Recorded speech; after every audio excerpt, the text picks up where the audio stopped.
خصوص مانزانو به عنوان داور مسابقه، پاس بلند پشت محوطه جریمه، نیمار کنترل عالی، نیمار داخل محوطه و حالا توی دروازه، گل برای بارسلونا. بازیکن رئال پاس عالی، بنزما داخل محوطه، یه ضربه قشنگ از بنزما،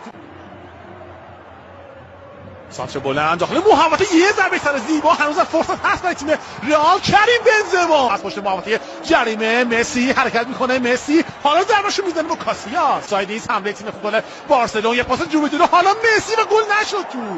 مارسلو داخل محوطه جریمه، واسه مارسلو این بار دیگه پنالتی هست.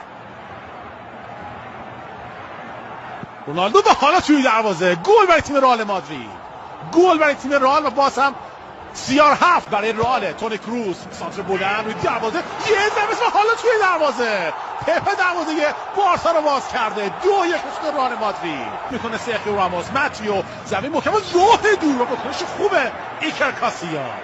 رئال 2 بارسلون 1. یه اشتباه خیلی بد از آندرس اینیستا. رونالدو رو کنترل میکنه، گل بخوره تیم بارسا. اینیستا رو میخوان چیکار بکنن داخل محوطه و میخوره. گل باید بخوره که میخوره تیم بارسلونا. کریم بنزما دروازه چپ ضربش رو حالا به توپ میزنه و خیلی هم بد میزنه، توپش با اختلاف بیرون میره.